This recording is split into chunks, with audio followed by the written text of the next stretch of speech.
Если пользоваться современным сленгом, скажем так, штурма прошли, закрепы не пришли. А в американской вообще мировой прессе как его обозначают? Человек, с которым можно делать что угодно. Почему? Потому что узурпатора, диктатора нет. То есть в обязательном порядке туда попадут все. А дальше в этот ряд попадешь ты сам и все лидеры Европы. Иран срывает этот план. Не будет этой безопасности. Конечно, зубодробительный удар на самом деле. Не атомную электростанцию бомбят, но это бомбят будущее этих государств. Прямо непосредственно.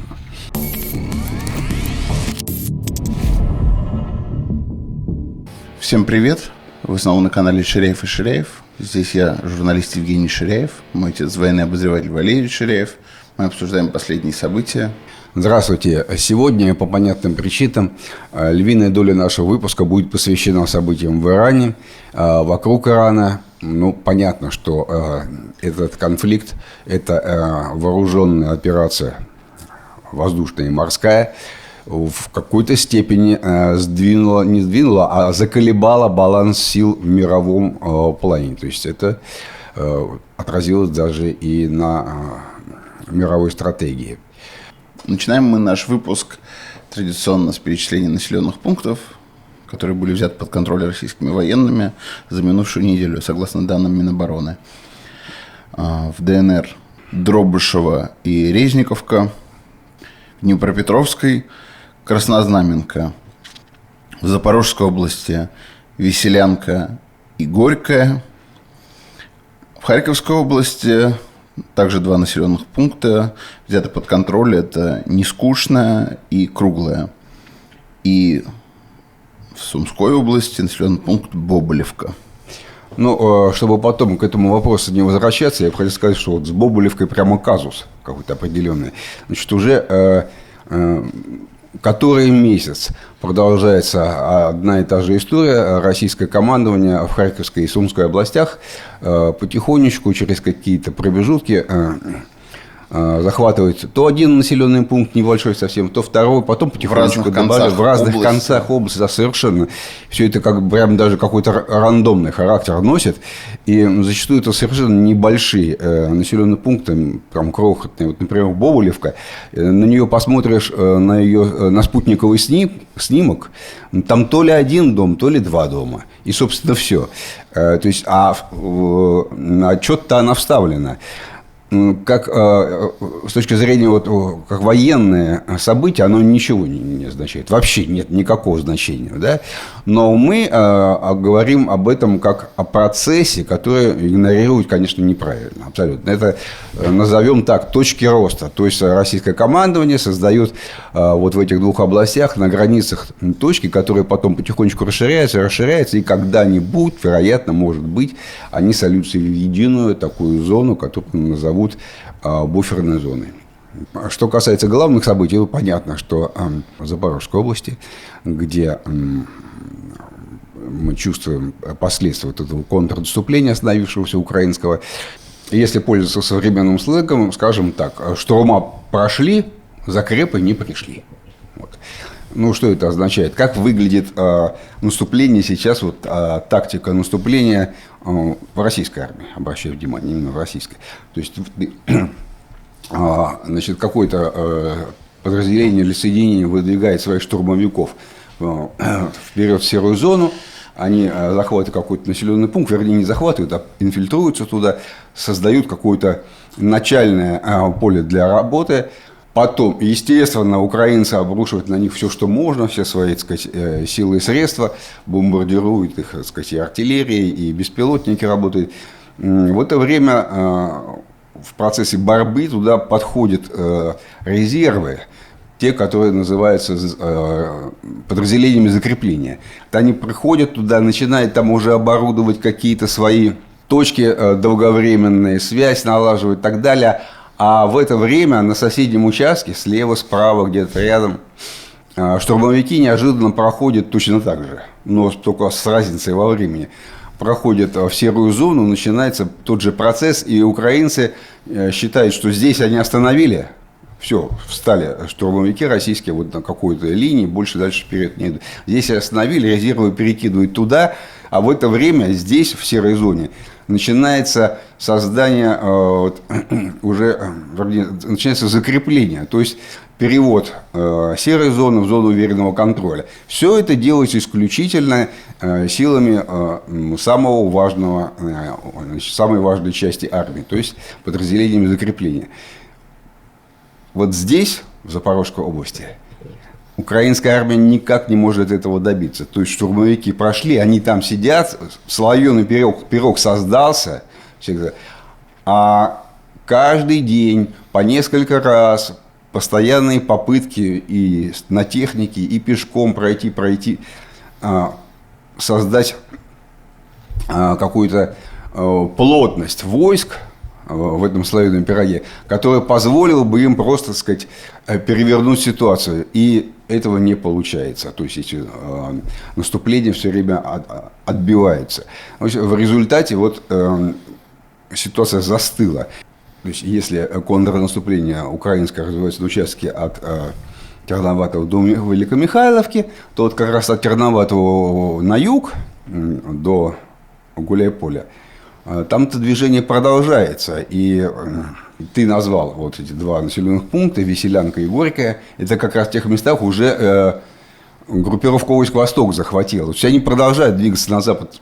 По сути, получается, что и остановить их не очень получилось. Вот такой пока баланс.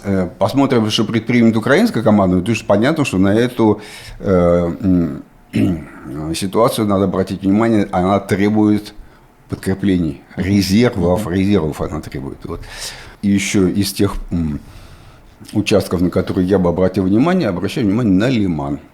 То есть там уже конкретно совершенно начинается подготовка к завладению городом, и я предполагаю, что штурма не будет. Будет нечто похожее на то, что произошло в Покровске. То есть медленное накопление и, значит, соответственно, предъявление прав, как говорится, на участок. Я думаю, что вот чем-то таким-то и хотели ответить как раз украинские войска в Запорожской области. У них не получилось, да. Но вот в Лимане, видимо, вот так будет. Но там уже прямо вот вплотную все готово. И интересно то, что переправы через Северский Донецк, которые позволяют снабжать гарнизон в Лимане украинский, они работают. То есть российская армия постоянно уничтожает, украинская армия эти переправы постоянно возобновляет, то есть восстанавливает. Вот. Это постоянная борьба вокруг переправ еще идет.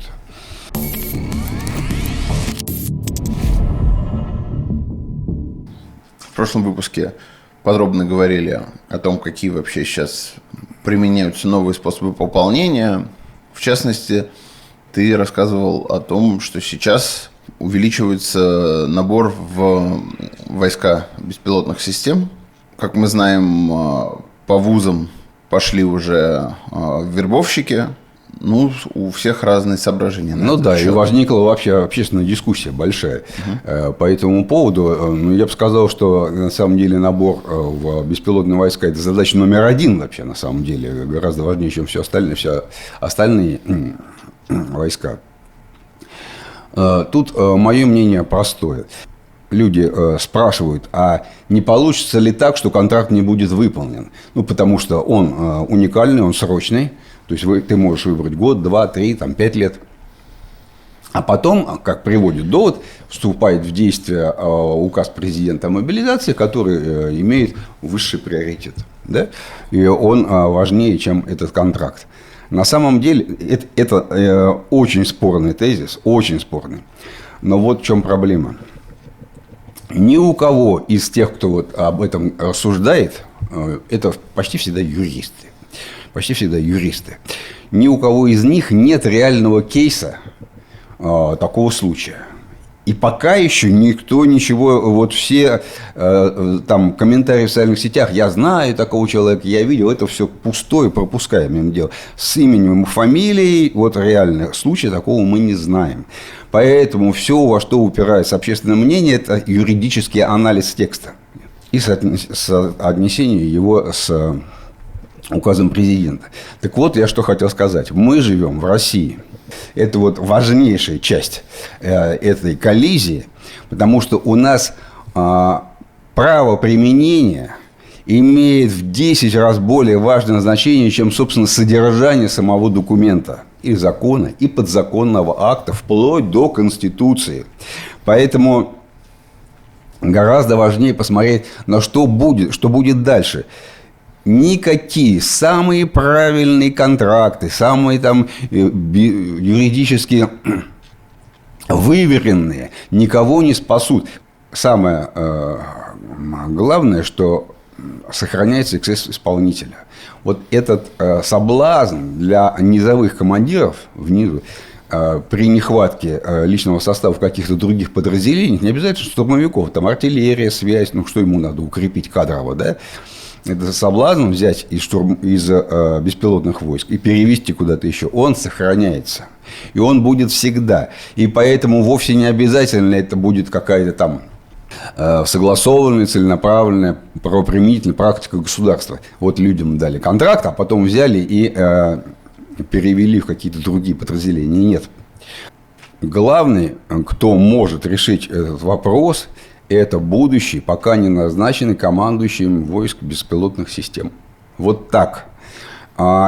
Если кто-то вознамерится нарушить контракт в России, он должен за своих бойцов вписываться, он должен защищать. Сейчас его нет. И его фигура вот в этом правоприменении такого командующего, ключевая фигура, это ключевое обстоятельство вообще, кто это будет. Самое главное. А вовсе не текст договора, который сейчас абсолютно, я бы сказал, не то чтобы в воздухе, но чисто теоретически прорабатывают юристы и пытаются понять, что будет. Не от текста договора надо отталкиваться. Пока у нас таких примеров нет. Но, думаю, до мая месяца обязательно что-нибудь мы увидим. Вот. А что касается самой потребности государства, из-за чего этот контракт, строго говоря, и изобрели, да, срочный, так называемый, то она сохраняется. Это сделано ради беспилотных войск, и, соответственно, набор надо вести в беспилотные войска по срочному контракту. Собственно, все. Эти люди, которых кто-то там попытается обмануть и перевести на другой контракт или, так сказать, другие рода войск, это необычные люди, это не просто мужики. Они мгновенно среагируют, и мы это все увидим и узнаем сразу. Они будут писать в социальных сетях, сразу все это вот всплывет. Это та вещь, которую скрыть будет невозможно.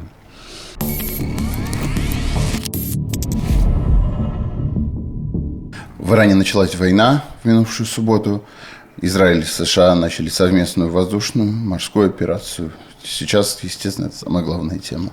За минувшую неделю произошло огромное количество событий, из которых самыми важными, я считаю, вот такие. Во-первых, повторилась история прошлого года.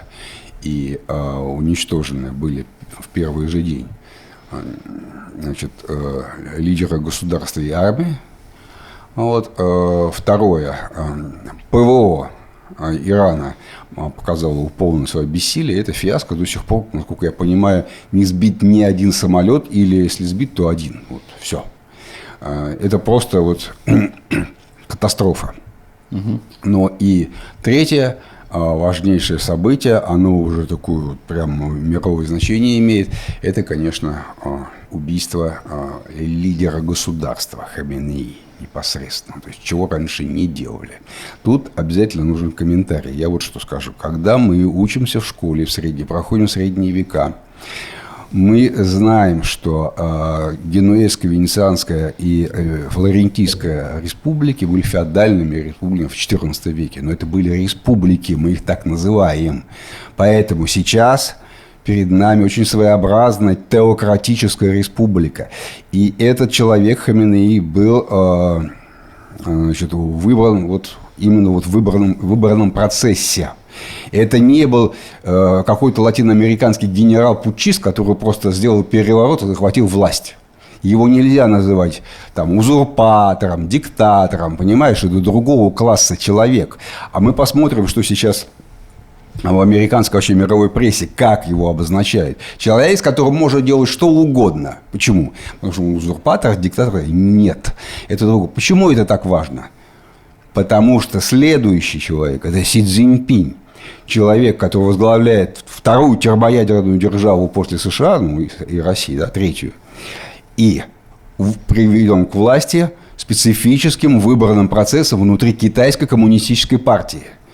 То есть в обязательном порядке туда попадут все, а дальше в этот ряд попадешь ты сам и все лидеры Европы. Потому что есть вот старый подход, есть лидер государства, соответственно, к нему отношение такое. Сейчас Трамп начинает объяснять, что существуют не просто лидеры государства, но лидеры, которых мы определяем, они легитимные или нелегитимные. Вот нелегитимным может быть просто человек, который совершил военный переворот. Там, Пиночет. Это да. Но в данном случае впервые перешли границу, я скажу, ну или плинтус опустили ниже нуля, когда стало возможным уничтожение лидера государства, абсолютно, с моей точки зрения, легитимного. И это совсем другая стратегическая ситуация. Всем надо это принять во внимание. Важнейший момент. Разумеется, наземная операция не планируется и не планировалась. И мы знаем точно совершенно, что Соединенные Штаты и не в состоянии ее сейчас провести, потому что для того, чтобы собрать большой экспедиционный корпус, нужно, настоящий экспедиционный корпус, там сотни тысяч человек, да, как против Саддама Хусейна, нужно огромное количество времени. И у Трампа нету страны, в которой он это может сосредоточить, это войско, только единственное, что вот Ирак с большим вопросом. Вот. А так-то, в принципе, вокруг Ирана государства, которые стоят, они не пустят к себе американские войска, чтобы оттуда перейти границу. А что насчет высадки? Это возможно на кораблях флота, которые курсируют там в этом районе. Есть какая-то небольшая часть, мы не знаем сколько, но есть, это морская пехота. Но это может быть только вспомогательное действие. Для того, чтобы опрокинуть такое большое государство, не разрушив его политической структуры, нужен полноценный большой корпус. А у Ирана есть на его стороне преимущество. Это стратегическая география. 60% страны горы, большая территория, огромная территория, да, там более 80 миллионов человек населения, то есть просто так с кондачка ничего не сделаешь, поэтому высадка с побережья возможно, конечно, возможно, но как вспомогательная часть большой операции. Соответствующим образом ставка сделана на бомбежки. Просто массированная бомбежка. За первые, если не ошибаюсь, 3 дня только израильская авиация совершила 700 самолетов вылетов. Уже применяются бомбардировщики, которые пролетают на территории Ирана. Просто обычные бомбы сбрасывают. Значит, это массированная бомбардировка всех зданий, которые у граждан Ирана ассоциируются с властью, с Исламской Республикой. Там это суд, это, и, естественно, Министерство обороны, там КСИР, это и прокуратура, и множество других зданий. Вот. Поэтому ставка сделана на политическую дестабилизацию режима. Единственное возможное сейчас решение для американцев. Она пока не сработала.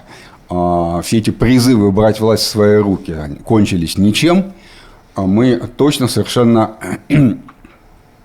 знаем, что вот эти похороны Хаминеи, они соберут сейчас огромное количество людей. Кроме того, еще вдобавок ко всему, американцы промахнулись мимо части воинской, где стоял КСИР, корпус стражи, попали в женскую религиозную гимназию, в школу религиозную, да.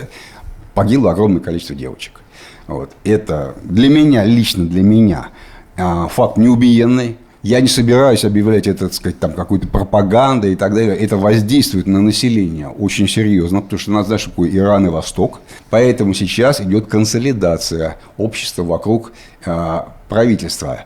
Правительство, которое они еще сами, может быть, 2-3 месяца назад готовы были свергнуть, потому что очень тяжелая экономическая ситуация в стране. Сейчас вот это внешнее вторжение привело наоборот, к стабилизации.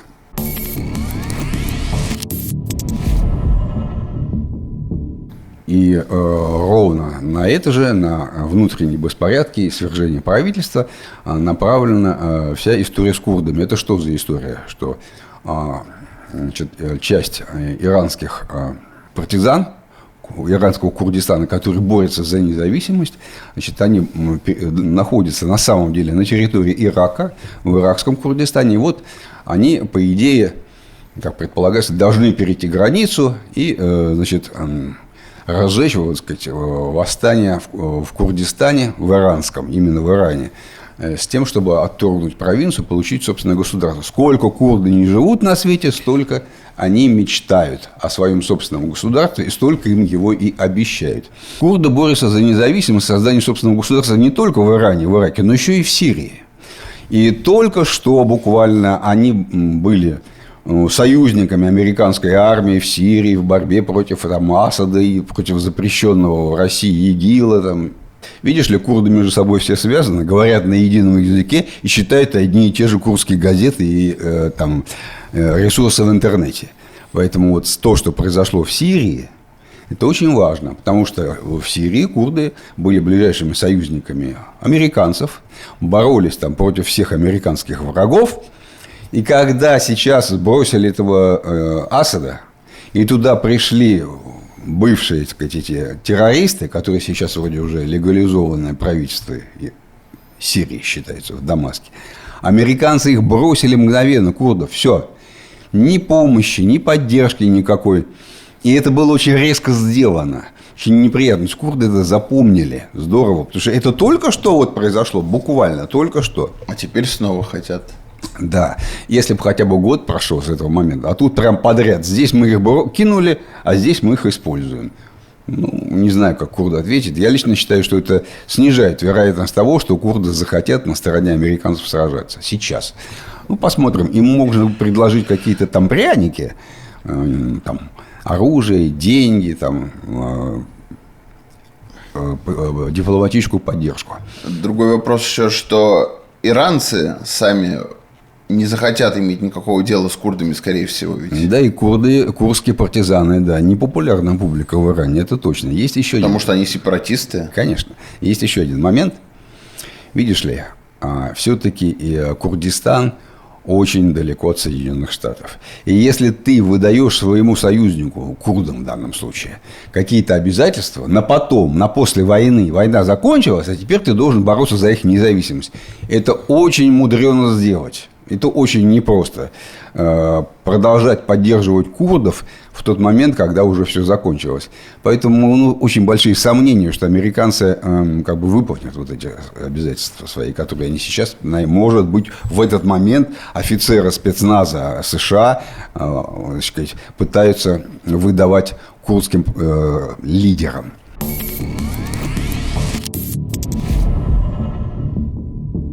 Все, что сейчас я буду говорить, это попытка реконструкции замысла сторон, именно реконструкции, на основании их действий за истекшую неделю. Подлинных замыслов, конечно, не знаем, да и никто не знает. Но попробовать представить себе, что они задумали, можно.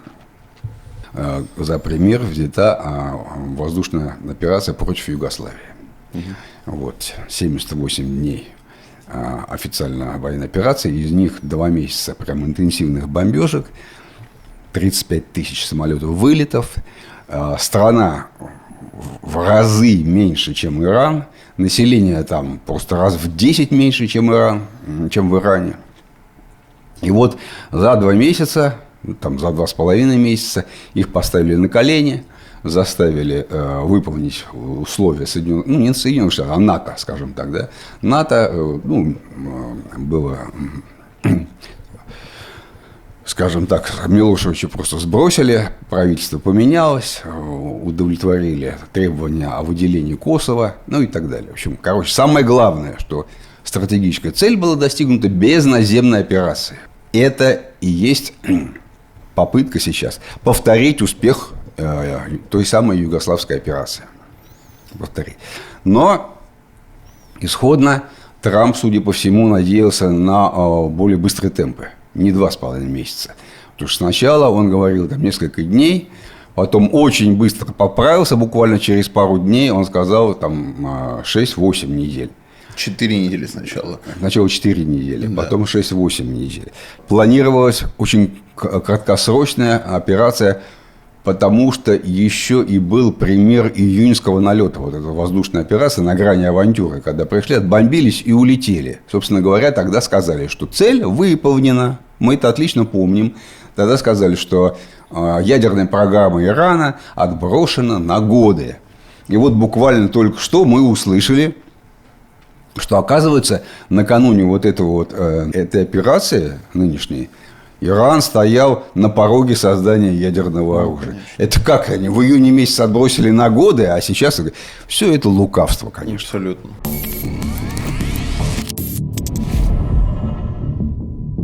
Известно, что США с 1942 года официально не объявляли войн. Даже Вьетнамскую войну такой Конгресс не объявлял. Ну и сейчас, собственно, то же самое. Это называется крупная боевая операция, почти как специальная военная. Как ты вообще охарактеризовал, что сейчас там? Всякая стратегия всегда подразумевает главную задачу и вспомогательную задачу, второстепенный удар такой, да, дополнительный. Главная задача – это решить навсегда иранский вопрос для американской внешней политики. Вообще, чтобы больше не вспоминать о нем. Обрушить Исламскую республику. Вторая задача, вспомогательная задача – это уничтожить ядерную инфраструктуру Ирана. То есть не позволить им производить ядерное оружие. По крайней мере, на много-много лет. Да? Если первая задача не решается каким-то способом, то вторая, она, по крайней мере, будет хотя бы частично этот вопрос этой войны закроет. Значит, Трамп не скрывает этого. Он абсолютно открыто рассказывает о своих целях, о ликвидации ядерной программы, о ликвидации Исламской республики, там все. Частично развитие этой ситуации, она напоминает развитие СВО. То есть первоначально несколько дней по плану, потом гораздо больше, потом уже до сентября сейчас вот говорят, готовы воевать.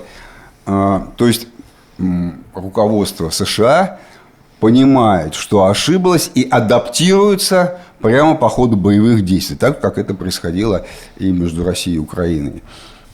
И над полем боя, над Ираном, над Персидским заливом давлеет главный принцип, открытый, не открытый, а описанный китайским мыслителем Сунь Цзы в знаменитом трактате «Искусство войны».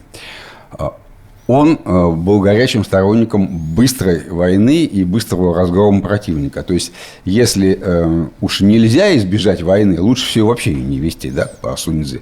Но уж если ты ее подготовил, то она должна быть быстрой, победительной и не приносить большого ущерба. Ну, звучит это так.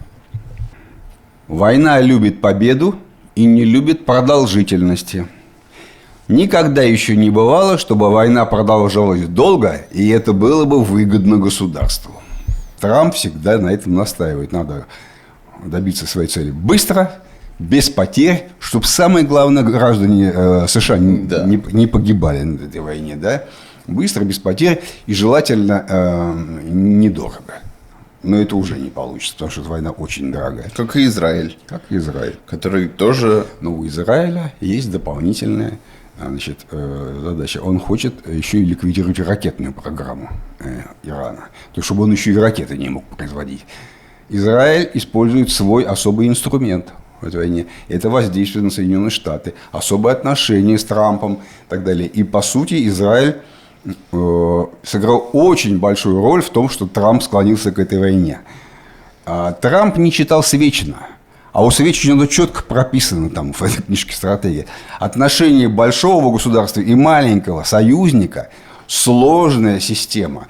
И большое государство должно очень с опаской относиться к требованиям маленького союзника, потому что он может тебя втянуть в качестве цены за свою помощь тебе, за свое участие в такую авантюру, что потом не будешь понимать, как из нее вообще вылезти. Вот. Здесь как раз вот это произошло.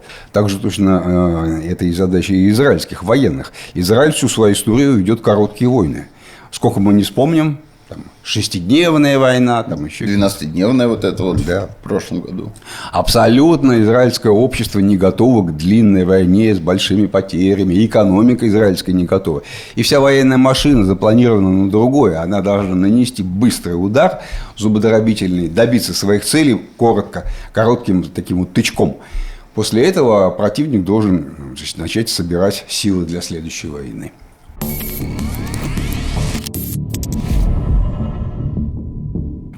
Ну и довольно мощно начал отвечать Иран. На самом деле, вот если взглянуть, да, на все карты сейчас, точки, по которым бьются коалиция США и Израиля, ну, несопоставимо, наверное, но тем не менее иранские вооруженные силы бьют по всему Ближнему Востоку, по всему Персидскому заливу.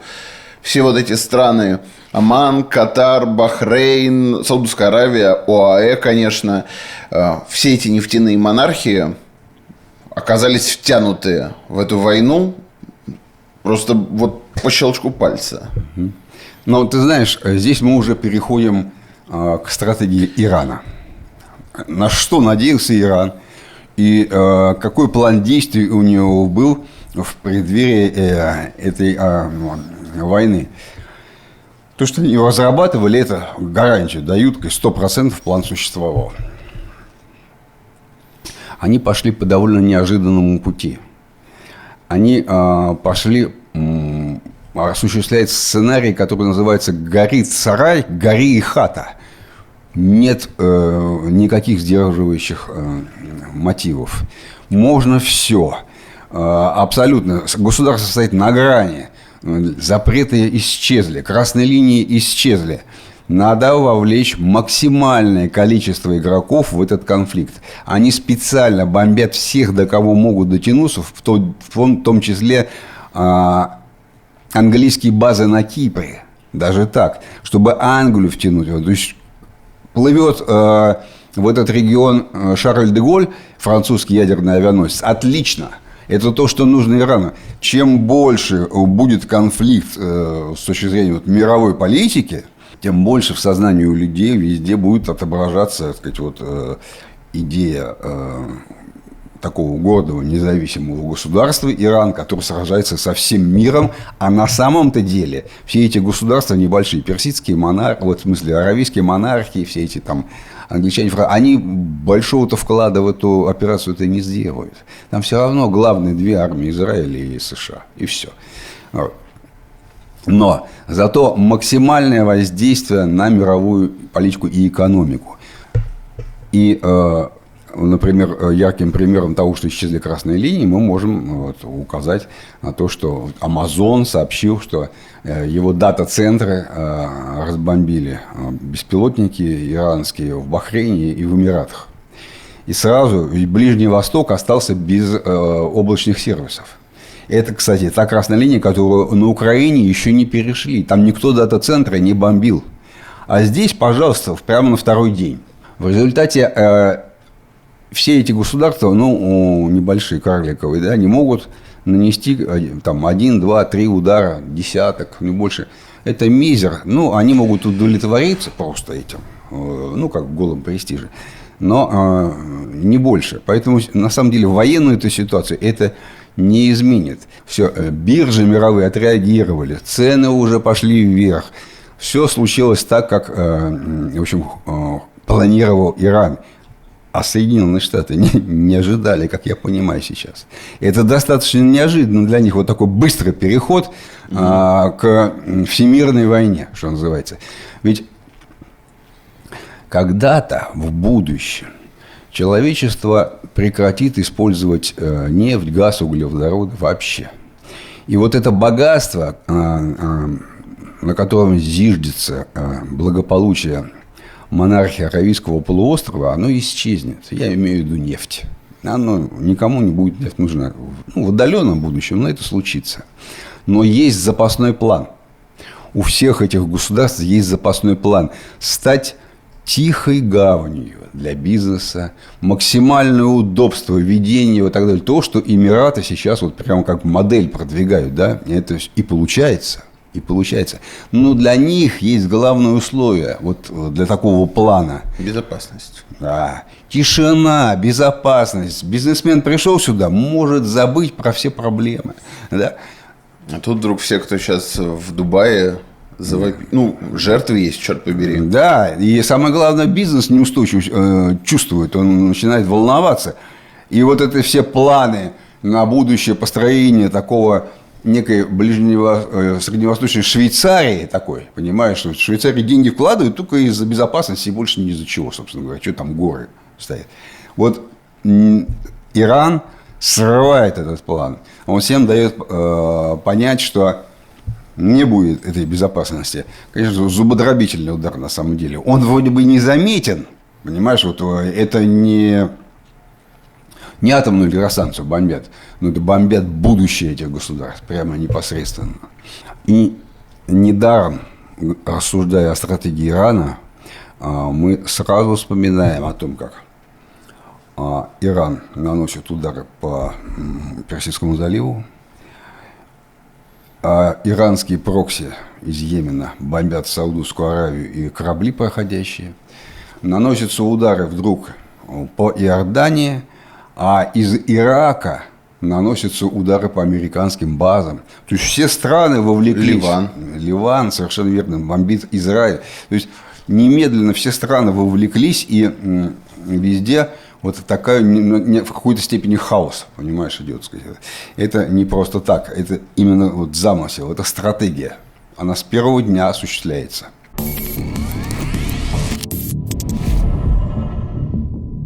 Мы уже знаем, что из-за войны в Иране российско-украинские переговоры поставлены на паузу. Это факт. И сейчас мы вообще как бы не понимаем, насколько весь этот конфликт повлияет, собственно говоря, на российскую внешнюю политику и то, как Россия будет лавировать. Если рассуждать сугубо прагматически, вот прям вот по-военному, без всякой политики абсолютно. Ну, конечно же, для России чем дольше будет эта война, тем ей лучше. Выгоды следуют неизбежные. Ну, во-первых, биржи сыграли, цены пошли вверх на нефть и на газ. И мы знаем, что огромное количество танкеров сейчас в океане плавает, заполненные российской нефтью, которую продать не могли. Я так думаю, еще в ближайшее время все продадут. Вот. И все это в условиях дефицита бюджета российского. Полезные очень вещи для экономики. Вот. И, конечно, вот этот огромный расход зенитных ракет, который произошел в Персидском заливе, саудовские чиновники в интервью Аль-Джазире пожаловались на то, что все свои усилия по защите, по строительству зенитного комплекса США сосредоточили в Израиле. И защищает Израиль только своего союзника. А Саудовскую Аравию, всех там эти монархии оставили наедине вот с иранской угрозой с этой. Что, не хватило просто зенитных ракет. Вот этот расход, он обязательно должен сказаться в будущем на пополнении запасов Украины. Потому что эти зенитные ракеты не придут на Украину, они опять куда пойдут? Они на пополнение запасов Израиля пойдут.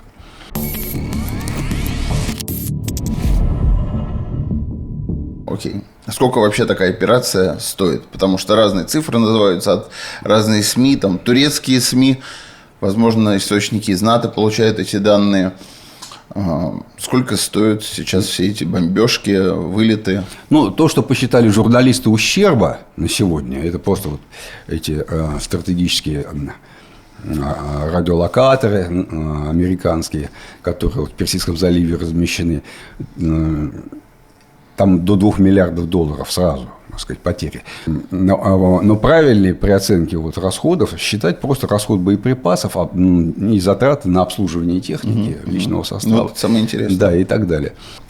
Вот президент Трамп, он объявил, что операция идет успешно и с опережением графика. А черт возьми, про какой такой график он говорит?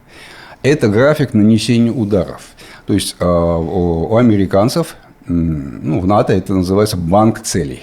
То есть они заранее, планировщики, считают все цели, там в Иране, которые они считают нужно поразить, и выносят их, там такая карточка своеобразная, где в этой карточке записаны координаты, его значения, там стоимость, в общем, все.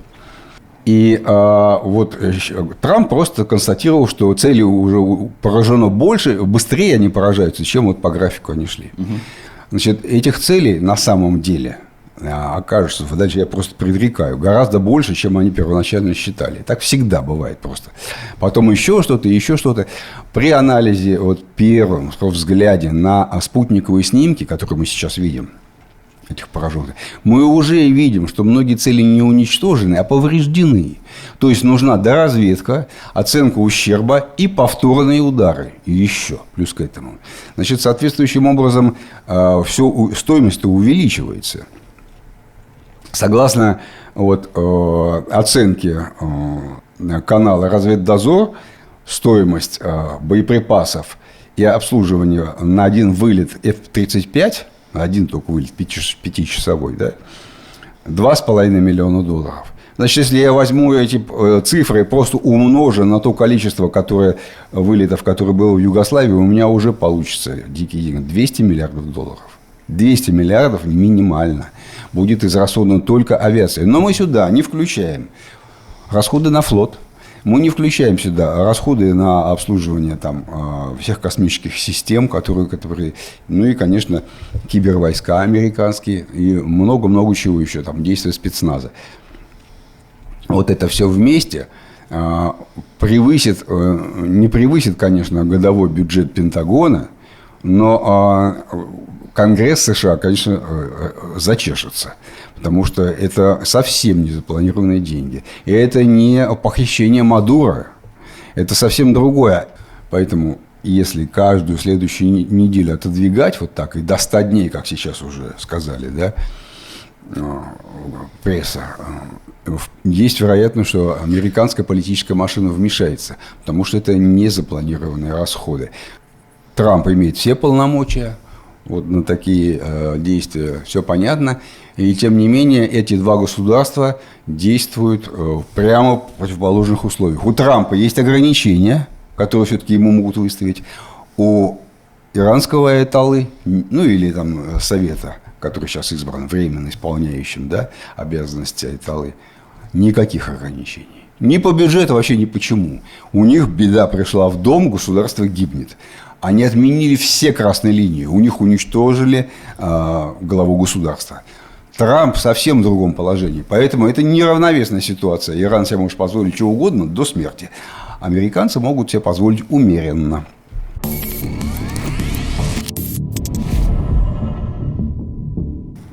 Ты говорил, что перекрытие Ормузского пролива – это такое последнее оружие Ирана. Но, как выяснилось, Иран почти с самого начала пролив перекрыл. Причем мы до сих пор не знаем, заминировано или нет, потому что просто Иран стреляет по танкерам, уже больше десятка сгорели. Да. Но американцы объявили, что признаков минирования они не видят. Да и, конечно, не увидят. Сейчас уже поздно минировать. Если они только попытаются, их сразу всех утопят. То, что иранцы вечером первого же дня уже приступили к плану перекрытия Ормузского пролива, это неожиданность, конечно. Что все-таки предполагалось, что это такая тяжелая очень мера, которая будет отнесена на крайний случай. Сейчас мы понимаем, что Иран увлекает максимальное количество стран в войну с самим собой, увеличивает масштаб этого действия и соответствующим образом воздействует на мировую экономику с первого же дня, прям перекрытием Ормузского пролива. Иранский флот – это флот ближней береговой зоны. Очень слабый. И он может, например, сравниваться с флотом, Пакистана. Да? Но с американским флотом там даже рядом он не стоит, и ничего даже и не надо сравнивать. Я удивился, что в первый день-то не уничтожили весь. Все-таки какие-то еще корабли остались.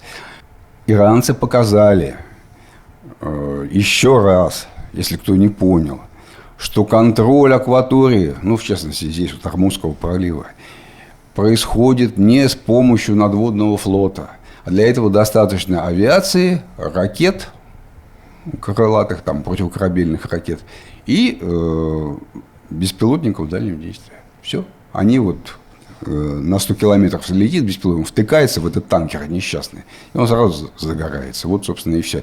У него никакой защиты нет. Способа устроить конвоирование каждому танкеру у американцев нет. Они сейчас для того, чтобы обезопасить движение в Ормузском проливе, должны предпринять очень серьезные усилия именно бомбардировками береговой линии Ирана. То есть там, где прячутся вот эти вот расчеты операторов дронов, крылатых ракет и так далее. Да? Есть еще у иранцев там, может быть, 1 или 2 подводные лодки, но это не считается.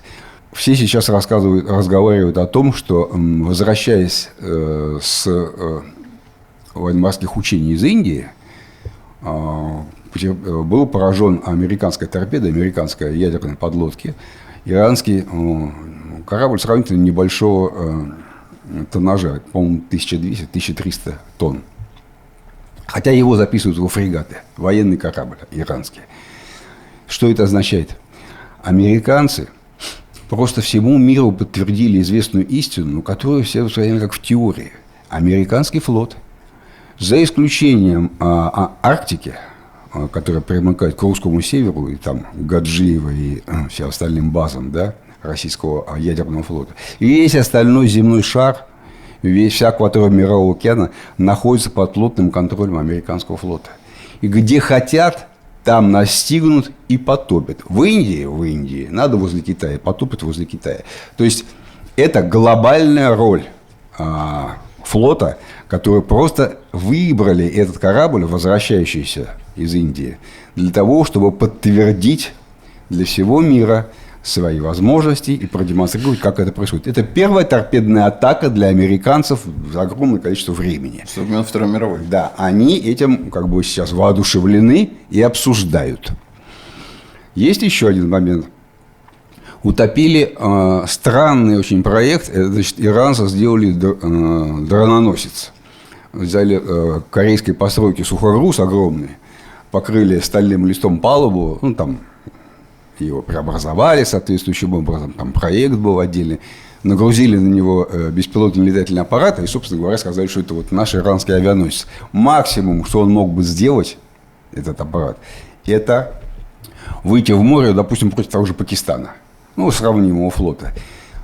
И если пакистанские моряки, и мы не знаем, там, способны ли они вообще с кем-то воевать или нет, то уж пакистанские летчики этому дрононосцу точно так же отвели бы пару часов жизни, не больше. Его тут же бы накрыли, уничтожили. Это странные проекты прибрежных государств, которые вообще можно не принимать во внимание. Весь флот Ирана погиб практически. И черт бы с ним. Для Ирана это не имеет никакого значения. Серьезно, вот сейчас. Никакого значения. Они другие средства применяют. Точно так же, как, в принципе, порты Украины, Южную, там, Одессу, Николаев бомбят беспилотники, а вовсе никакие не корабли Черноморского флота.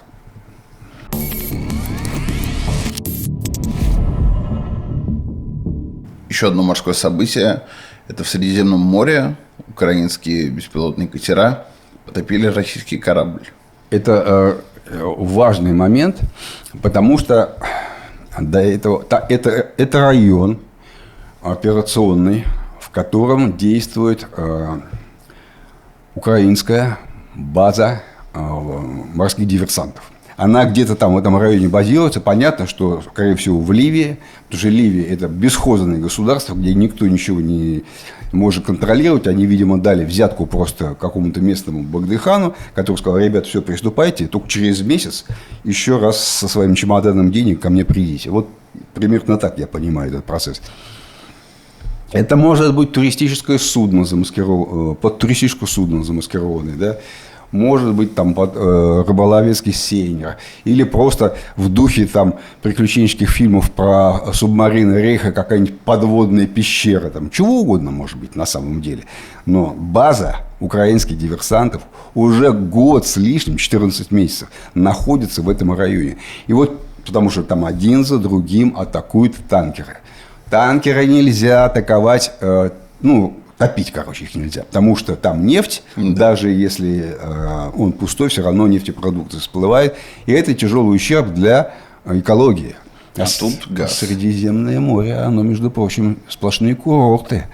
И союзники Украины, они все, Италия, там Испания, Франция, да, Греция, они же на этих курортах зарабатывают дикие деньги. Вот, поэтому тут, конечно, да и живут там сами. Поэтому, конечно, никогда они не позволят украинцам именно танкеры утопить и разлить нефть. А вот газ, да, абсолютно не наносит никакого ущерба экологии. И второй корабль, который был подтоплен, это газовоз. Первый был Урса Майджор, это в декабре 24 года был первый корабль затоплен. И сейчас второй. Почему? Ровно потому. Ему выбрали такую дорогу, он шел в Суэцкий канал. В принципе, уже такие времена настали, когда корабли могут ходить и вокруг Африки, и через Панамский канал. Да мало ли, какую дорогу можно ему, так сказать, маршрут проложить. Но проложили через самый опасный район, ничего не боясь, не опасаясь. Это вот просто для меня яркое такое свидетельство, что очень многие топ-менеджеры даже российские живут в условиях довоенных. Они даже не понимают, что надо еще и маршруты прокладывать, исходя из военной обстановки на морях. Возможно, после этого случая что-то изменится. Может быть, потому что вообще газовые танкеры – редкая птица в нашем флоте. Полтора десятка. Да, их совсем немного. Сейчас делаются вот на верфи «Звезда» на Дальнем Востоке. Есть национальные программы их строительства, но буквально штуками. Буквально штуками, совсем немного. А надо это много на самом деле. Это тебе не нефтяной флот, там, это теневой, где там сотни, так сказать, этих ржавых посудин.